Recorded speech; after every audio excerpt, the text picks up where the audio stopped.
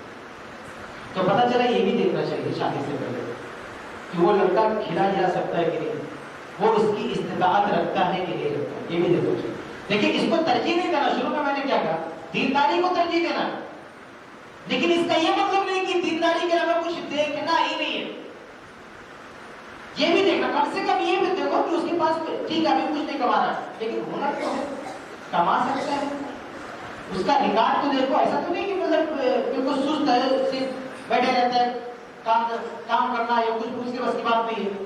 اس کے آس پاس کے لوگوں سے پوچھ کرو, ورنہ ایسے کئی رشتے میں خود جانتا ہوں کہ ٹوٹ گئے شادی کے بعد کیونکہ وہ کچھ بھی کرنے کے لیے تیار نہیں, آلسی سست ایک نمبر کا. تو ایسے لڑکے کے ساتھ لڑکی کا گزارا ممکن تو ہے لیکن بہت مشکل ہے, بہت مشکل ہے. یہ بھی دیکھنا چاہیے. اللہ کے نبی صلی اللہ علیہ وسلم کی حدیث میں ملتا ہے کہ آپ نے اس کی بھی رعایت کی, اس کو بھی دیکھا ہے. ایک پانچویں چیز ہے بہت اہم ہے شادی سے پہلے.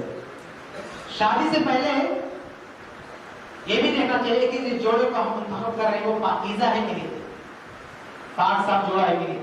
آج کل ہمارے یہ چیز بہت عام ہے, کیا لو میرج, یعنی پیار محبت کی شادی جس کو لوگ بولتے ہیں. اور لوگوں کے اندر گمان یہ ہے نا کہ یہ شادی بڑی کامیاب شادی ہے, بڑی بہتر شادی ہے کہ لڑکا لڑکی دونوں ایک دوسرے کو پسند کر رہے ہیں. حالانکہ سب سے برباد شادی یہی ہوتی ہے. یہ ریکارڈ ہے پوری دنیا کا کہ جو لوگ لو میرج کرتے ہیں, پیار محبت کر کے شادی کرتے ہیں, یہ رشتہ زیادہ دن نہیں ٹکتا کیونکہ اس کی شروعات ہی غیر شرعی طریقے پر ہو رہی ہے. شادی سے پہلے ایک دوسروں کا تعلق ہے, وہ ایک غیر شرعی تعلق ہے, یعنی ایک حرام تعلق ہے. حرام تعلق کی بنیاد پر کوئی رشتہ آپ آگے بڑھا دیں گے کیسے ٹکا رہے گا. تو آپ چاہے مسلمان ہو چاہے غیر مسلم ہو, چاہے جہاں آپ جا کے سروے کر کے دیکھ لیں, ایسی شادیاں کامیاب نہیں ہوتی. سب سے زیادہ طلاق ایسے ہی جوڑے کو ہوتی ہے جو جوڑے ایک دوسرے سے محبت کا دعویٰ کرتے, ایک دوسرے کے لیے چاند تارے لانے کا دعویٰ کرتے, لیکن جب شادی ہوتی ہے تو اصل حقیقت سامنے آتی ہے. اصل میں شادی سے پہلے وہ دونوں ایک دوسرے کی صرف اچھائیاں دیکھتے, صرف اچھائیاں, اور دونوں اپنی اپنی برائیاں چھپا کے رکھتے. وہ دونوں ایک دوسرے کی برائیاں دیکھ ہی نہیں پاتے, کمیاں دیکھ ہی نہیں پاتے, دونوں چھپا کے رکھتے, صرف اچھائیاں دیکھتے اور جذباتی باتیں کرتے. ذمہ داریوں کا کوئی احساس نہیں ہوتا کیونکہ شادی سے پہلے جو ایک دوسرے کے ساتھ اٹھنا بیٹھنا دونوں فری, کس کوئی اپنے اوپر بوجھ محسوس نہیں کرتا کہ اگر میں نے اس کا یہ کام نہیں کیا تو کوئی آفت آ جائے گی. کوئی رشتہ نہیں, کوئی تعلق نہیں, کوئی ذمہ داری نہیں. لیکن شادی کے بعد جب ذمہ داری آ جاتی ہے تو اس کے بعد سمجھ میں آتا ہے کہ یہ رشتہ کیا ہوتا ہے, شادی کیا ہوتا ہے. اور پھر شادی کے بعد صرف ایک دوسرے کے عیوب سامنے آتے ہیں, وہ اصل چہرہ سامنے دکھتا ہے, اور پھر اس بنیاد پر وہ لڑکی کو پتہ چلتا ہے کہ یہ رشتہ تو ہمارے لیے مناسب نہیں.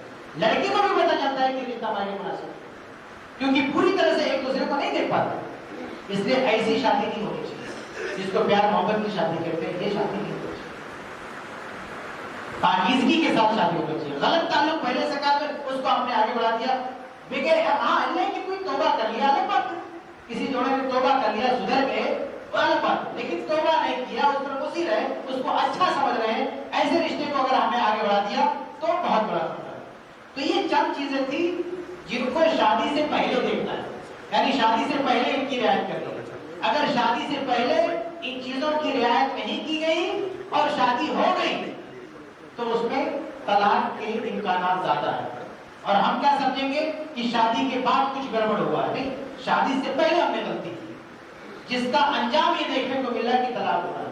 تو اس کی وجہ شادی کے بعد نہیں پیدا ہوئی, شادی سے پہلے اس کی وجہ. تو اگر ہم طلاق کو کم کرنا چاہتے ہیں اور چاہتے ہیں کہ جوڑا, شادی کا جوڑا جو ہے سلامت رہے, ٹوٹنے نہ پائے, تو شادی سے پہلے جو ہماری کمیاں ہوتی ہیں ان کو دور کرنا ضروری ہے. اب ہم موضوع کے دوسرے حصے پر آتے ہیں کہ شادی کے بعد اگر ہم نے شادی سے پہلے کوئی کمی کوتاہی نہیں کی تو شادی کے بعد بھی کچھ چیزیں ہیں جن کا خیال رکھنا بہت ضروری ہے. رشتے میں دوام رکھنے کے لیے, رشتے کو پائیدار رکھنے کے لیے, رشتے کو بچانے کے لیے کچھ چیزوں کی رعایت ضروری ہے. سب سے پہلی چیز کیا ہے؟ سب سے پہلی چیز یہ کہ میاں بیوی ایک دوسرے کے حقوق سے آگاہ ہے. وہ حقوق جو اسلام نے دیے, جو سماج میں دیے, وہ نہیں. اسلامی تربیت کی روشنی میں، اسلامی نصوص قرآن و حدیث کی روشنی میں دیکھیں کہ ایک شوہر کی ذمہ داری کیا ہے، ایک عورت کی ذمہ داری کیا ہے۔ دونوں اپنی حد کو پہچانیں۔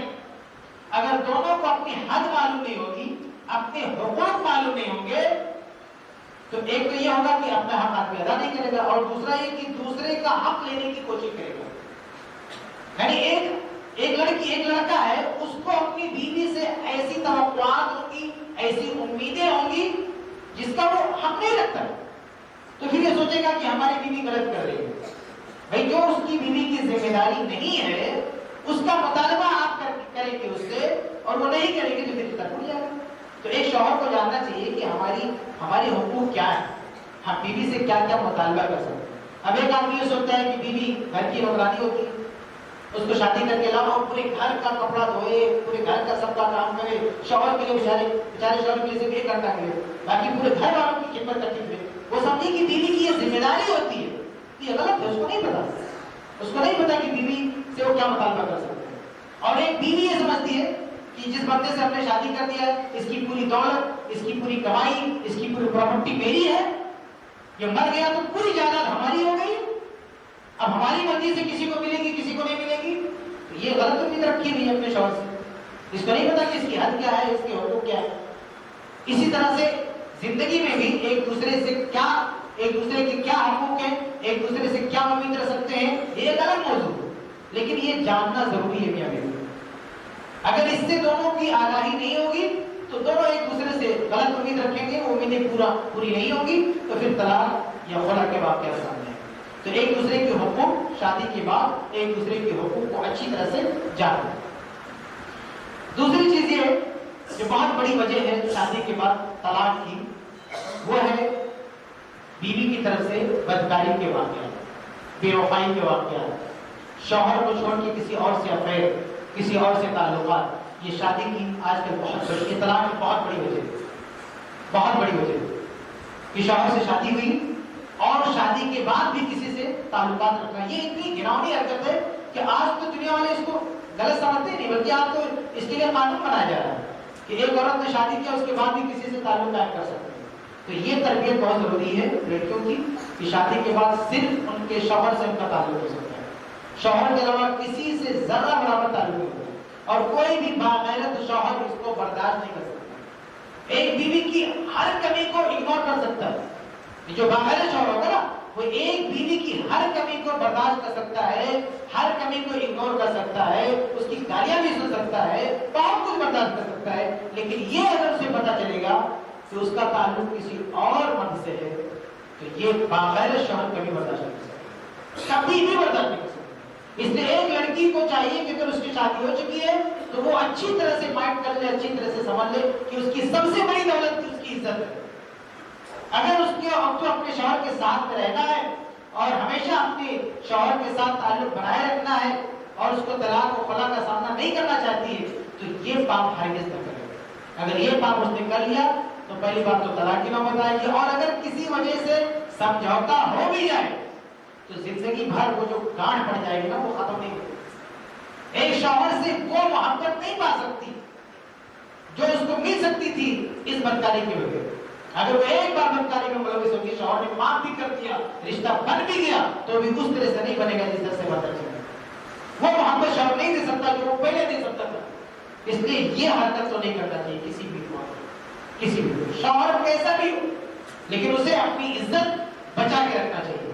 اور اس کے لیے اسلام نے اتنی سخت تاکید کی ہے کہ اللہ کے فرماتے ہیں کہ وَلَا تَعْزُلُوا فِي بَيْتِهِ وَهُوَ شَاهِدٌ إِلَّا بِإِذْنِهِ، کہ شوہر گھر میں ہے تو اس کی اجازت کے بغیر کسی کو بھی گھر میں ایکسس نہیں ملنا چاہیے، کوئی بھی ہو، ایک بیوی کا کتنا قریبی ہو، اسے کتنا اس پر بھروسہ ہو، کوئی رشتہ دار ہو، کچھ بھی ہو، لیکن اگر شوہر کہتا ہے وہ گھر میں نہیں آنا چاہیے، وہ اس گھر میں نہیں آنا چاہیے، تو اس کی اس گھر میں انٹری نہیں ہونی چاہیے۔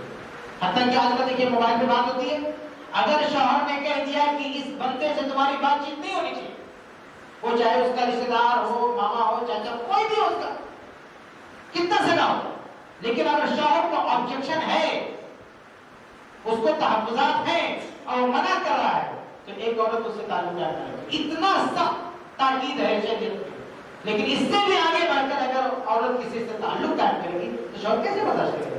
تو یہ طلاق کی ایک بہت بڑی وجہ ہے کہ بیوی کسی اور سے تعلق رکھتی ہے. اور یہاں پر دیکھیے وقت کم ہے لیکن ایک بات اور بتاتا ہوں آپ کو. کچھ بغیر باپ ایسے بھی ہیں جو ایسے حالات میں لڑکیوں کا سپورٹ کرتے ہیں. اگر لڑکی کسی اور سے تعلق قائم کرتی ہے تو ایک بہانہ کیا بناتے ہیں, کہتے ہیں وہ شوہر اس کو ٹائم نہیں دیتا, تو لڑکی کیا کرے؟ اگر ایسی بیویوں کی ایسی چوریاں پکڑ میں آتی ہیں تو ان کی طرف سے یا ان کے باپ کی طرف سے یا ان کی فیملی کی طرف سے ایک ایکسکیوز کیا آتا, یہ آتا کہ وہ لڑکا ٹائم نہیں دے رہا تھا تو کیا کرے؟ کوئی ٹائم نہیں دے رہا تھا خلا لے کے آنا بولے, ٹائم نہیں دے رہا تھا تو بدکاری کرے گی بیوی, ٹائم نہیں دے گا تو کسی اور سے تعلق قائم کرے گی, ٹائم نہیں دے رہا ہے تو خلا کے شرافت کے ساتھ الگ ہو جائے, بولے کہ تم مجھ کو ٹائم نہیں دے تو مجھے تمہارے ساتھ نہیں دینا. لیکن یہ کیا طریقہ ہوا کہ رشتہ بنائے رکھنا ہے اور بدکاری کرنا ہے. اور ٹائم بیچارہ کیوں نہیں دیتا بھائی؟ حقیقت ہے کہ آج کل شوہر بہت مصروف ہوتے ہیں, اپنی بیویوں کو ٹائم نہیں دے پاتے. کیوں؟ کیونکہ اگر ان کو ٹائم دینے بیٹھیں گے تو ان کی بہت ساری ڈیمانڈ ہوتی ہے. میرے کو کپڑے چاہیے, خرچہ چاہیے, گھر چاہیے, بہت ساری چیزیں. یہ سب دینے کے لیے اس کو باہر کام کرنا پڑے گا.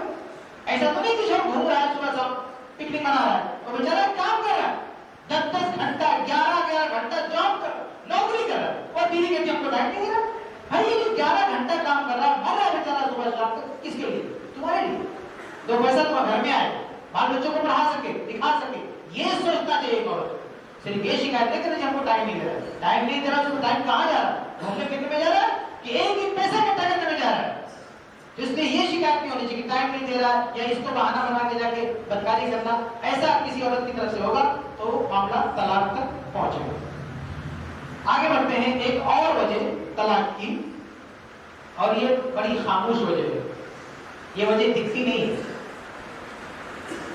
یہ وجہ بیہائنڈ دا سین ہوتی ہے, فرنٹ پہ ہم کو نظر نہیں آتی, اس کو کوئی بتاتا بھی نہیں, کوئی ایکسپلین بھی نہیں کرتا. میاں بیوی کبھی کبھی اس وجہ یہ وجہ بنتی ہے طلاق کی, اور ایک پنچایت کی ٹیم بیٹھتی ہے, کسی کو نہیں پتا, کسی اور معاملے میں ڈسکس کرتے ہیں. تو یہ کیا وجہ طلاق دینے کی؟ یہ وجہ ہے ایک بیوی کا اپنے شوہر کے ساتھ جنسی تعاون نہ کرنا. یعنی اگر شوہر ہم بستری کے لیے بلا رہا ہے, اپنی جنسی خواہش کے لیے بلا رہا ہے, تو ایک بیوی کو اس کا مکمل ساتھ دینا چاہیے. اسلام نے اس کی بڑی تاکید کی ہے, کیونکہ اگر شوہر کی یہ ضرورت پوری نہیں ہوئی تو شوہر بری طرح سے ڈسٹرب رہے گا. نہ صرف یہ کہ بدکاری کی طرف جا سکتا ہے, بلکہ اس کے کسی بھی کام کاج میں اس کا من نہیں لگے گا. اس لیے اس سلسلے میں حدیثوں میں تاکید بہت زیادہ ہے. اللہ کے نبی صلی اللہ علیہ وسلم نے یہاں تک کہا ہے کہ اذا دعا الرجل امرأته الى فراشه فابت لعنتها الملائکۃ حتی تصبح, کہ اگر ایک شوہر اپنی بیوی کو بستر پر بلائے ہم بستری کے لیے اور بیوی انکار کر دے تو رات بھر فرشتے اس پر لعنت کرتے. بھائی کوئی بیماری ہے, کوئی مسئلہ ہے, وہ ہم کو جانے گے, لیکن بیمار نہیں ہے, حیض کی حالت میں نہیں ہے, کوئی مسئلہ نہیں, ایسے ہمارا من نہیں ہے, اور یہ کہہ کے انکار کرتے تو رات بھر فرشتے لعنت کرتے.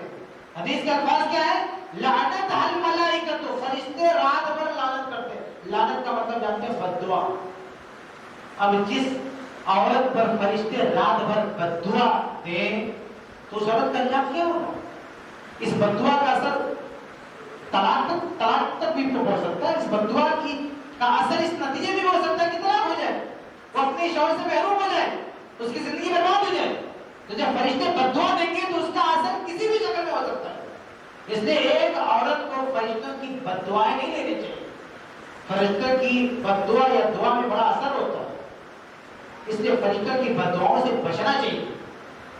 تو ایک عورت کو اگر شوہر بلائے اور اس پر وہ آگے نہ آئے تو اسلام نے سختی سے اس کی تاکید کی کہ ایک عورت کو ایسے کام نہیں کرنا. بلکہ ایک ترمذی کی روایت ہے, اللہ کے رسول صلی اللہ علیہ وسلم فرماتے ہیں کہ اگر ایک شوہر اپنی بیوی کو بلاتا ہے مستری کے لیے تو فوراً اس کو منع نہیں کرنا چاہیے. وہی کانت الگ تنور, چاہے وہ تنور پر بیٹھی ہو. جیسے پرانے زمانے میں جو چولہا ہوتا تھا, اگر اس پہ کھانا بنانے کے لیے بیٹھ گئی ہے اور اس حالت میں شوہر بلا رہا ہے تو اس کو آنا چاہیے. حالانکہ اس حالت میں آنا کتنا رسکی ہے بھائی. ایک پرانے زمانے میں چولھ بھی بڑی مشکل سے جلتی تھی. اس اللہ کے نبی کے زمانے میں دیکھیں, اس کو جلانا ایک بڑا مسئلہ تھا. جلانے کے بعد اس پہ کھانا چڑھ گیا ہے, اب شوہر کے بلانے میں جانے کا مطلب ہے کہ وہ آیا کو جاؤ کھانا بننا تھا وہ رک جائے گا، پھر وہ اچھا خاصا جان جائے گا، دوبارہ آ کے چولہے جلانا ہے، یہ بہت بڑا کام بڑھ جائے گا۔ وہ آج کے زمانے کی طرح سے مت سوچے کہ گیس ہے بٹن دبایا چالو ہو گیا اور کٹھا بند ہو گیا، چھوٹی کی بات ہے، پرانے زمانے کا تصور کیجیے۔ مثال میں اللہ کے نبی نے کیا دیا ہے؟ ایک ایسی مثال دی ہے کہ بڑے جھمیلے والا کام اگر اس کو اسٹاپ کر دیا جائے کہ دوبارہ اس کو ریسٹارٹ کرنے کے لیے کافی پاور ڈالنا پڑے گا، لیکن پھر بھی اللہ کے نبی نے کہا کہ وہ ترک کر کے چھوڑ کے شوہر کی خواہش پوری کرے۔ اتنا سیریس کیوں لیا گیا اس مسئلے کو؟ اس لیے کہ اگر ایسا نہیں کیا گیا تو بہت بڑا فتنہ ہوگا، شوہر کے لیے بھی فتنہ، اس کی بیوی کے لیے فتنہ۔ اور یہی وجہ ہے دیکھیں کہ حالت حیض کی حالت میں اللہ تعالیٰ نے، اللہ کے نبی نے بیوی کو طلاق دینے سے منع کیا، کیونکہ حیض کی حالت میں شوہر اور بیوی کا تعلق قائم نہیں ہوتا، اور تعلق قائم نہیں ہوتا تو چیچڑے پر کا شکار ہوتا ہے، اور چیچڑے پر کا شکار رہے گا، اس حالت میں طلاق دینے کے چانسز بہت زیادہ ہیں۔ اس لیے طلاق کا ٹائم رکھا ہی نہیں، طلاق مانی ہی نہیں جائے گی اس حالت میں طلاق دے گا تو حیض کی حالت میں منع کر کے رکھتے طلاق نہیں دے سکتے، کیونکہ اس حالت میں تعلق نہیں ہوتا ہے اور شوہر چیزوں پر کا شکار ہوتا ہے۔ تو یہ بہت بڑی وجہ ہوتی ہے طلاق کی کہ ایک عورت جنسی اعتبار سے اپنے شوہر کو مطمئن نہیں کرتی، اس کا ساتھ نہیں دیتی، اور بعد میں چیزیں پر کا شکار ہوتا، اس کا غصہ کہیں اور کرتا۔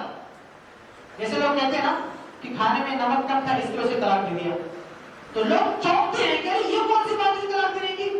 کھانے میں نمک کم تھا، بولنا چاہیے کہ نمک زیادہ کرتے، طلاق دینے کی ضرورت تھی۔ ارے بھائی یہ نمک کم ہونا صرف ایک بہانہ ہے، بیہائنڈ دا سین کچھ اور ہے، کچھ اور ہے، چچڑاہٹ کا شکار ہے وہ، اس کے پیچھے کوئی اور وجہ ہے۔ تم پنچایت لے کے بیٹھے ہو کہ چھوٹی سی بات پہ کیوں طلاق دیا میاں؟ ارے وجہ کچھ اور ہے جو دونوں میں سے کوئی نہیں بتا رہا کہ پنچایت بیٹھ کے کیا کریں گے، وجہ کچھ اور ہے۔ یہ شوہر اتنا چچڑا کیوں ہو گیا؟ کبھی کبھی لوگ حیران ہو جاتے ہیں جب شوہر بتاتا، بیوی کہتی ہے ارے میں ایسے بیٹھی تھی اتنا بول دو اس نے طلاق دے دیا۔ لوگ نام کرتے ہیں کیسا ظالم شوہر طلاق دے دیا۔ اللہ کے بندے اندر گھس کے پتہ کرو گے نا تو بات کچھ اور ہے، وہ چھوٹی سی چیز ایک بہانہ بنی ہے لیکن اس کے پیچھے وجہ کچھ اور ہے۔ میں اپنا خود کا تجربہ بتاتا ہوں، تقریباً 15-20 سال سے میرے سامنے طلاق کے کیسز آتے ہیں، خلا کے معاملات آتے ہیں، ہم لوگ اس کا فتویٰ لکھتے ہیں۔ جب بھی کوئی طلاق کا مسئلہ آتا ہے، کسی نے طلاق دے دیا تو چونکہ طلاق سنت ہے یا طلاق بدعت، یہ معلوم کرنے کے لیے ایک سوال کرنا پڑتا ہے۔ وہ سوال یہ کہ طلاق دینے سے کتنے دن پہلے تم نے بیوی کے ساتھ ہمسری کیا ہے؟ طلاق دینے سے کتنے دن پہلے؟ تو جنرلی یعنی 98% جو جواب سننے کو ملتا ہے وہ کیا کہ طلاق دینے سے 1 دن پہلے ہمسری ہوئی ہے، طلاق دینے سے 2 دن پہلے ہمسری ہوئی ہے، طلاق دینے سے کتنے دن پہلے ہمسری ہوئی ہے۔ اس سے پتہ کیا چلتا ہے کہ یہ جوڑا ایسا ہے، یہ بندہ ایسا ہے جس کا بیوی سے تعلق بڑا مضبوط ہے۔ اس تعلق کو اگر یہ ڈسٹرب کرے گی ایک عورت تو آپ سوچیے کہ وہ معاملہ طلاق تک پہنچتا ہے۔ اب ایسا سننے کو نہیں ملا کہ 1 مہینہ ہو گیا بیوی کے ساتھ نہیں رہا میں، 2 مہینہ، ایسا سننے کو ملتا ہے لیکن بہت کم۔ اکثر یہ سننے کو ملتا ہے کہ اس کا بیوی سے تعلق بہت گہرا ہے، لیکن اس تعلق میں اگر رکاوٹ پیدا ہوتی ہے، کوئی بات آتی ہے تو پھر وہ معاملہ طلاق تک پہنچتا ہے۔ تو یہ طلاق کی خاموش وجہ ہے جسے کوئی ایکسپلین نہیں کرتا، جسے کوئی بتاتا نہیں۔ تو ایک عورت اگر چاہتی ہے کہ اس کی زندگی برباد نہ ہو، اس کا شوہر اسے طلاق نہ دے، تو اس کی جنسی تسکین جو اس کا حق ہے اور اللہ نے حکم دیا، اللہ کے نبی نے حکم دیا، اس میں کوتاہی نہیں ہونی چاہیے۔ آگے بڑھتے ہیں۔ طلاق کی ایک اور وجہ ہے مالی مسئلہ، مالی مسائل بھی طلاق کا وجہ بنتے ہیں، جس میں ایک ہے جہیز کا مسئلہ ہے۔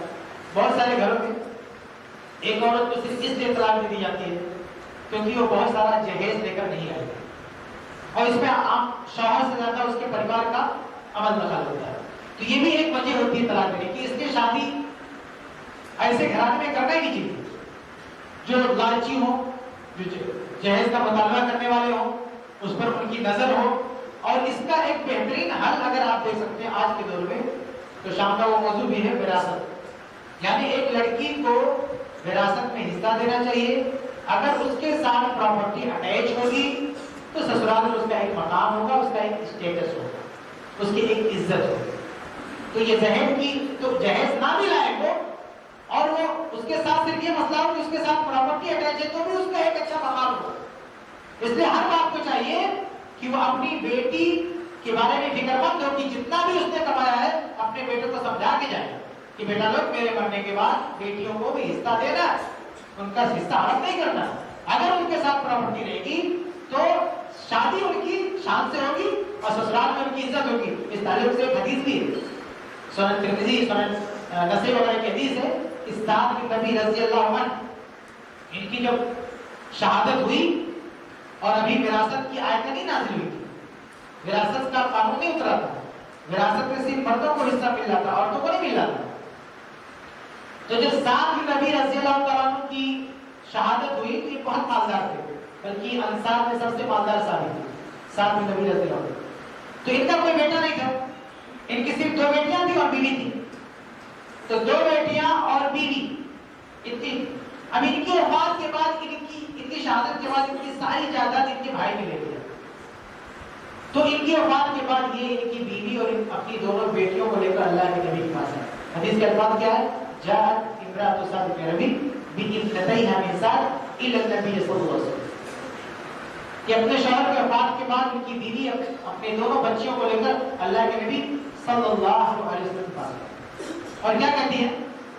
یا رسول اللہ، اے اللہ کے رسول،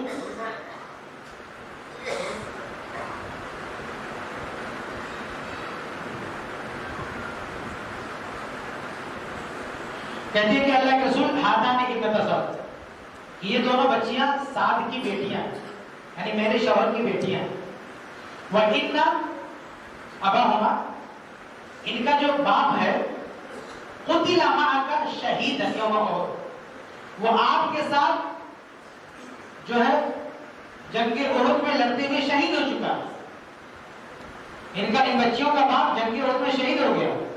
وَتَرَكَ مَالًا، اور مال چھوڑا ہے، اچھی خاصی جائیداد چھوڑا ان کے باپ نے، لیکن اخذ مالهما عمهما، ان بچیوں کا مال یعنی ہمارا جو مال جس میں ہم کھا جی رہے تھے، یہ سارا مال کس نے لے لیا؟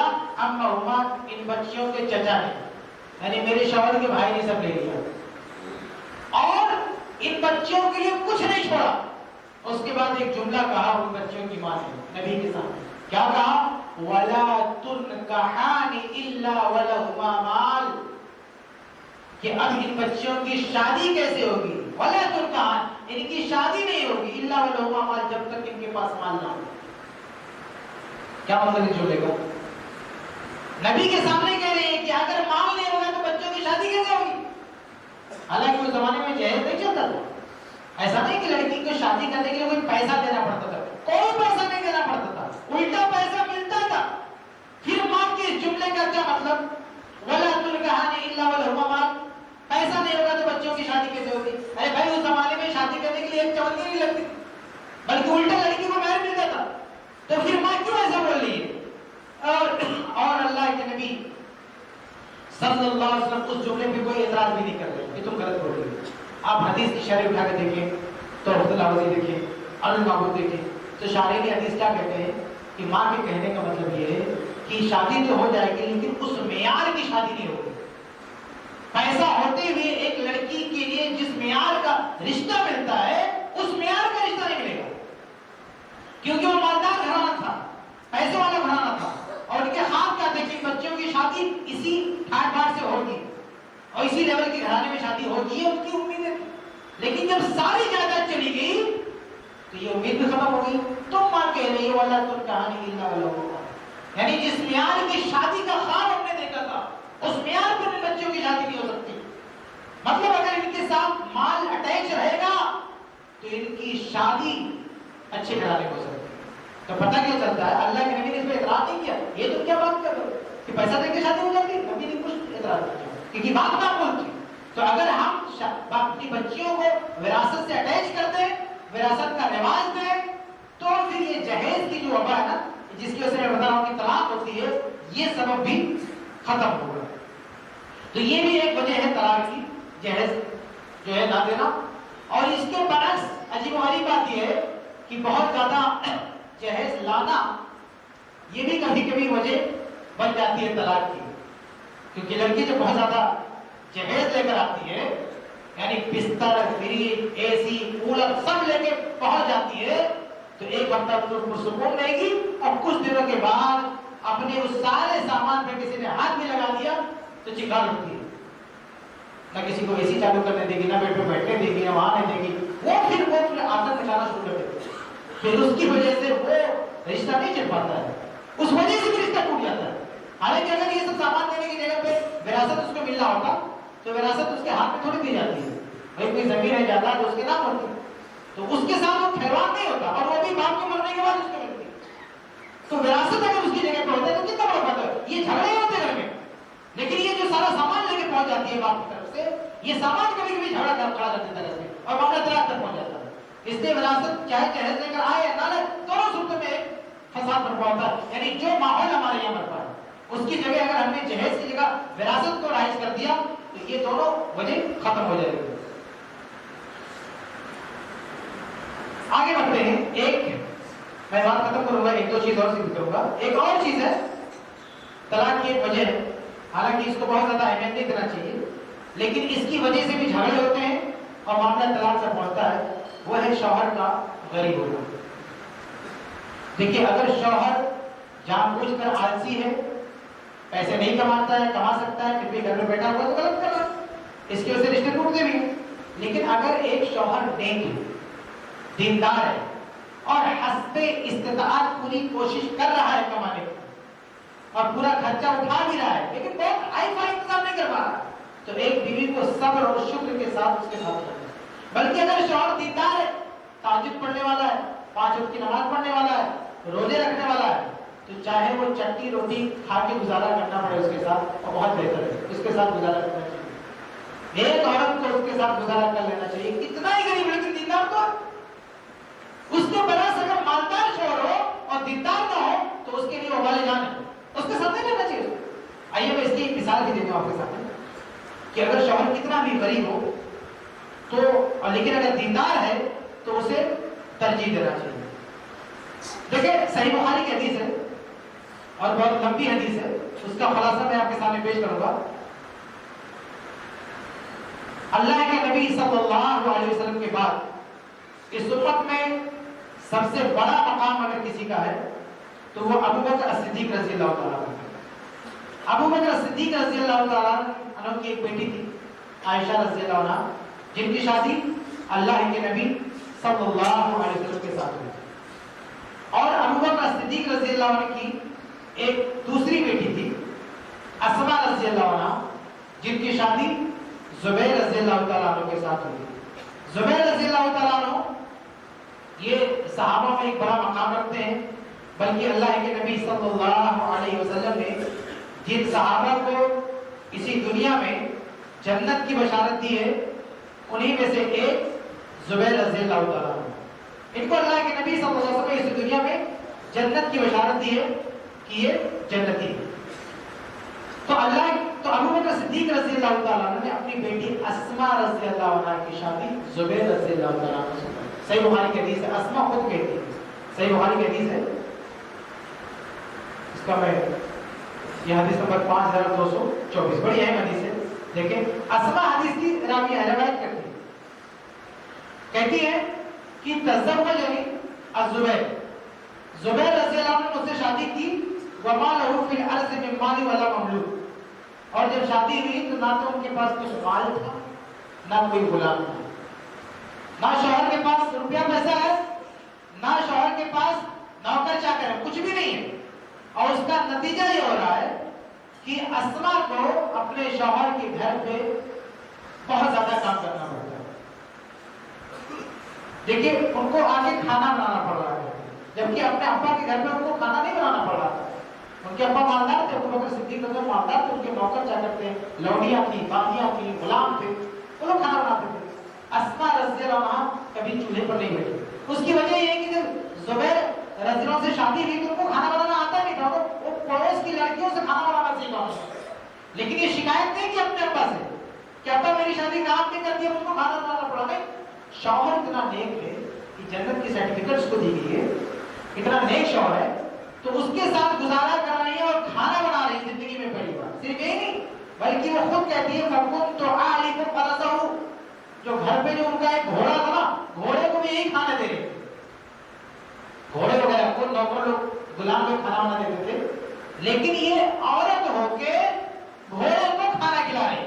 صرف یہی نہیں بلکہ کہتی ہے کہ وَأَسْتَقِ الْمَاءَ، پانی بھی میں ہی بھر رہی تھی.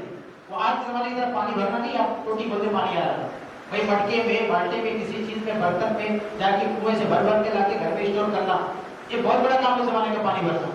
تو کہہ رہی پانی بھی بھر رہی. یہی نہیں بلکہ کچھ دور پہ جا کے لکڑی وغیرہ سر پہ گٹھر لا کے وہ بھی لا رہی، گھر کا بھی کام کرے، کھانا بنا رہی، گھوڑے کو کھلا رہی، پانی بھر رہی، باہر کا بھی کام کرے. اتنا سارا کام مجھے کرنا پڑ رہا ہے. کیوں؟ اس لیے کہ نوکر چاکر نہیں ہے، شوہر بہت پیسے والا نہیں ہے. اتنا سب ہونے کے باوجود بھی اپنے شوہر کے ساتھ وفاداری کیسی دیکھے. ایک بار باہر کا کام کرنے کے لیے نکلی اور کہتی ہے کہ میں راستے میں آ رہی تھی، فجیت یومن ونوا علی راسی، میں گھر کی طرف آ رہی تھی اور جو لکڑیوں کا جو گٹھر تھا میرے سر پہ رکھا ہوا.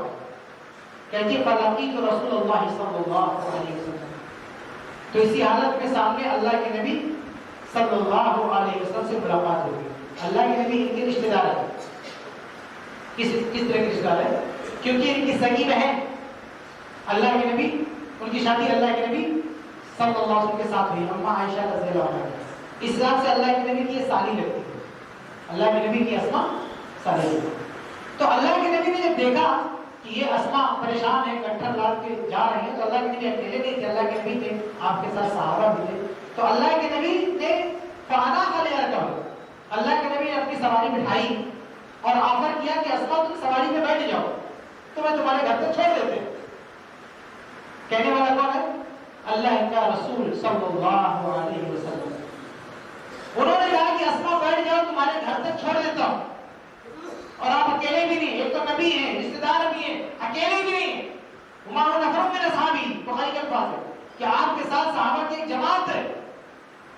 لیکن پھر بھی اسما کیا کہتی ہے؟ دیکھیں، کہتی ہے کہ فاستحییت ان اسیر مع الرجال، کہتی ہے کہ مجھے شرم آئی کہ میں مردوں کے ساتھ چلوں. لیکن کون ہے؟ آپ سامنے اللہ کے رسول ہیں اور آپ کے مقدس صحابہ ہیں. لیکن اسما کی غیرت ہے کہ امام بخاری نے اس پر باب کیا بات ہے؟ الغیرہ. امام بخاری نے اس پر باب قائم کیا، الغیرہ، غیرت.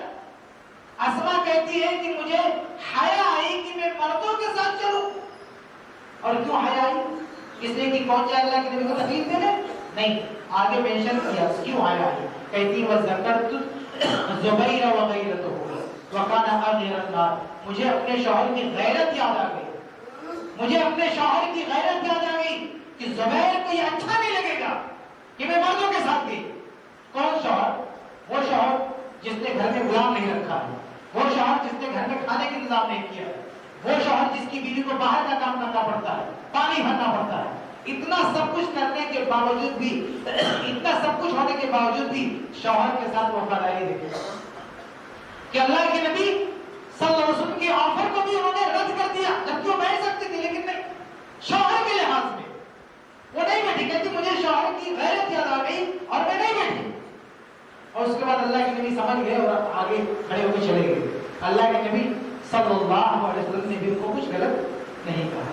بعد میں یہ گھر پہ آتی ہیں اور اللہ کے اور اپنے شوہر کے سامنے یہ سارا واقعہ بیان کرتی ہیں. اور پھر بعد میں جب یہ واقعہ ابو بکر صدیق رضی اللہ عنہ کو پتہ چلتا ہے، دیکھیے اس سے پہلے انہوں نے اپنے ابا سے بھی شکایت نہیں کیا کہ مجھے گھر میں کیا کرنا پڑتا ہے. یہ شوہر کے ساتھ وفاداری ہے. ابو بکر صدیق رضی اللہ عنہ کو کچھ نہیں پتا کہ میری بیوی میں کیا، میری بیٹی میں کیا بیت رہی ہے.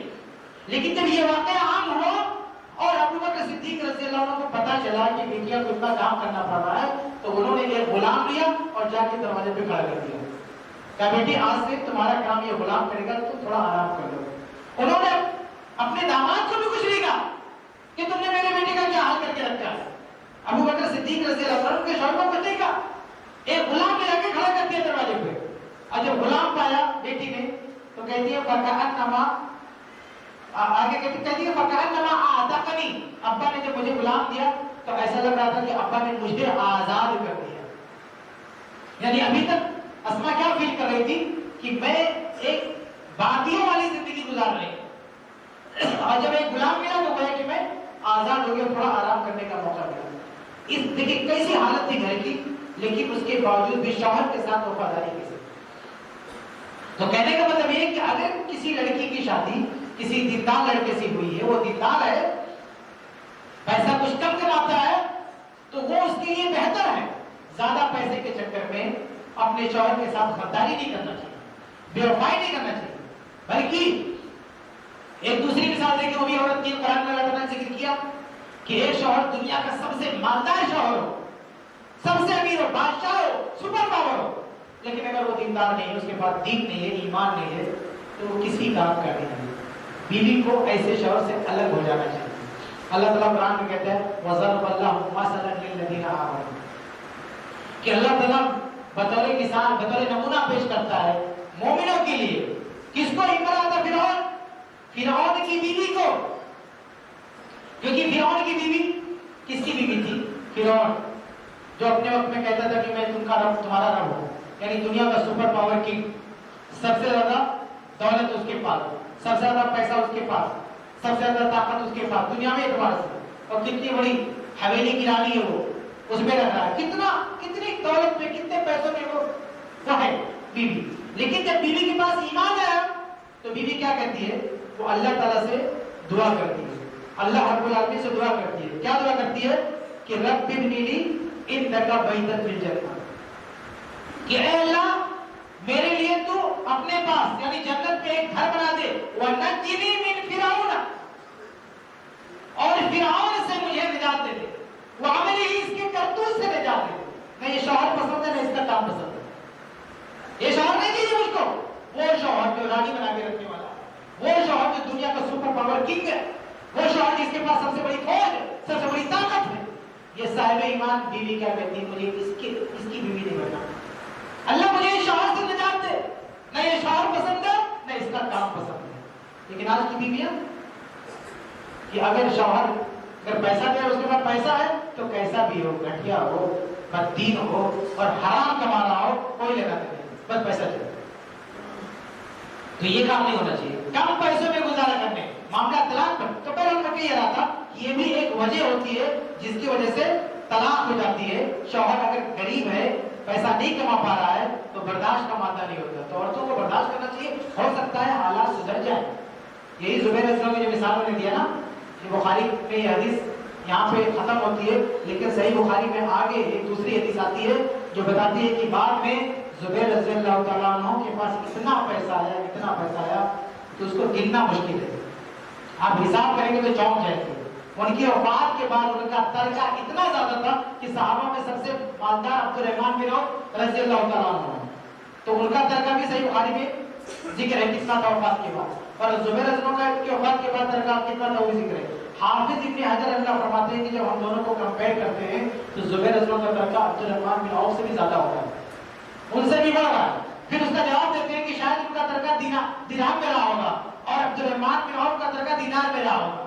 اتنا زیادہ تر صرف مدینہ میں ان کے 12 گھر تھے، مصر میں ان کا گھر ہے، یمن میں ان کا گھر ہے، شام میں ان کا گھر ہے، اتنی زیادہ دولت دی اللہ تعالیٰ نے، بہت دولت دی، بے حساب دولت دی اللہ تعالیٰ نے زبیر رضی اللہ عنہ کو۔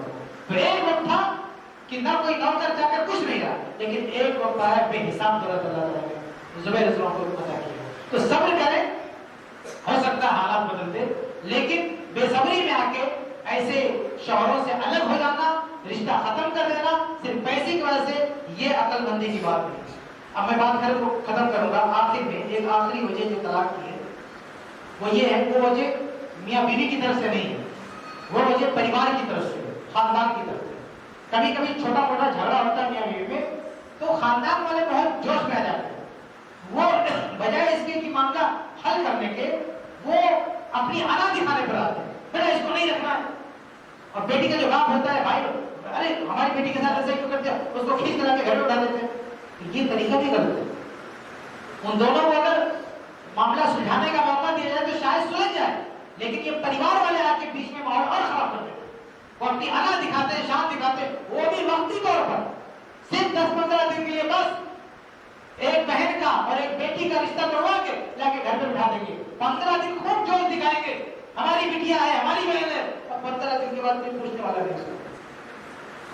تو یہ طریقہ صحیح نہیں ہے۔ اگر دونوں میں چھوٹا موٹا جھگڑا ہو گیا ہے تو اس کو سلجھانے کی کوشش کریں، نہ کہ ایک دونوں کی طرف سے جو ہے بگاڑنے کی کوشش کریں، دونوں کو اکسائیں اور ورغلائیں طلاق اس وجہ سے ہوتا ہے کہ میاں بیوی دونوں تو چاہتے ہیں صلح کرنا، ملنا چاہتے ہیں، لیکن ایک تیسرا آدمی اس میں دخل اندازی کرتا ہے اور ان کو ملنے نہیں دیتا ہے. یہ بہت غلط بات ہے. بس ایک حدیث سنا کے رخصت ہوتا ہوں. معقل بن یسار رضی اللہ عنہ، صحیح بخاری کی حدیث ہے، وہ کہتے ہیں زوجت اخت لی من رجل، کہ میں نے اپنی بہن کی شادی ایک شخص سے کر دی، اور پتہ لگا بعد میں اسے طلاق دے دیا، اور جب طلاق دے دیا تو بہن اپنے بھائی کے گھر پہ آ کے بیٹھ گئی. کچھ دن کے بعد جب عدت گزر گئی، ایک ہی طلاق ہوئی تھی، عدت گزر گئی تو عدت گزرنے کے بعد دونوں دوبارہ شادی کر سکتے ہیں، نکاح جدید. تو شوہر نے، جو پرانا شوہر تھا، وہ رشتہ لے کے آیا باقی لڑکیوں کے گھر پہ اور کہا کہ میں تمہاری بہن سے پھر سے شادی کرنا چاہتا ہوں. اس کی بہن بھی تیار ہوگی کہ ہاں ہم شادی کرنا چاہتے ہیں، لیکن باقی لڑکیوں جذبات میں آ گئے. انہوں نے ڈانٹا اور کہا واللہ لا تعود الیک ابدا، اللہ کی قسم میری بہن دوبارہ کبھی تیرے گھر نہیں جا سکتی. میں نے تجھ کو عزت دیا، تیرا احترام کیا، اپنی بہن کی شادی تجھ سے کی، تو نے طلاق دے دیا، اس کو لا کے میرے گھر میں بھیج دیا، اب دوبارہ تیرے ساتھ اپنی بہن کی شادی نہیں کر سکتا. جب انہوں نے یہ کہا تو اللہ تعالیٰ نے قرآن کی آیت نازل کی اور کہا کہ طلاق ہونے کے بعد بھی اگر میاں بیوی ملنا چاہتے تو پریوار میں سے کوئی آدمی کو روک نہیں سکتا. تو اللہ کے نبی صلی اللہ علیہ وسلم کو بلایا اور کہا کہ یہ اس شادی سے تم منع نہیں کر سکتے، جب دونوں رہنا چاہتے ساتھ میں تو بیچ میں کیوں رکاوٹ پیدا کرتے؟ تو انہوں نے کہا اللہ یا رسول اللہ کے رسول اب میں رکاوٹ نہیں ڈالوں گا، پھر دونوں کی شادی کرا دی. تو پتا چلا کہ اگر میاں بیوی رہنا چاہتے ہیں، چھوٹا موٹا جھگڑا ہوا ہے اس کو سالو کرنا چاہتے ہیں، تو بیچ میں پریوار والے آ کے دونوں کو بھڑکائیں، دونوں کو الگ کریں، اپنی شان دکھائیں، یہ مناسب نہیں ہے. تو یہ چند باتیں تھیں اس حوالے سے کہ طلاق کے اسباب کیا ہیں. اس تعلق سے میں نے دو طرح کی باتیں آپ کے سامنے رکھی ہیں. کچھ چیزیں ایسی ہیں جن پر ہمیں دھیان دینا ہے شادی سے پہلے. شادی سے پہلے کچھ اسباب ایسے ہیں جو ہمارے سامنے نہیں ہوتے ہیں، جس میں ہماری کوتاہی ہوتی ہے اور بعد میں جا کے وہ طلاق کی وجہ ہوتی ہے. اور کچھ چیزیں ہیں شادی کے بعد. یہ جو دونوں طرح کے اسباب میں نے گنائے ہیں، اگر ان کو ہم دور کر لیں، ان کو ہم ختم کریں، ان کا ہم خیال رکھیں تو انشاءاللہ شادی کے بعد رشتہ رشتے میں دوام ہوگا اور طلاق یا خلا کی نوبت کم ہوگی. ورنہ دیکھیں ایک مسئلہ یہ بھی رہتا ہے قدر کا، کچھ بھی ہو سکتا ہے، اس کو پوری طرح سے ختم تو نہیں کر سکتے لیکن اس کو کم کر سکتے ہیں. اگر ان چیزوں کا خیال کریں تو انشاءاللہ شادی کے بعد، رشتے کے بعد طلاق یا خلا کی نوبت بہت کم ہے. اللہ تعالیٰ سے دعا ہے اللہ تعالیٰ ہم سب کو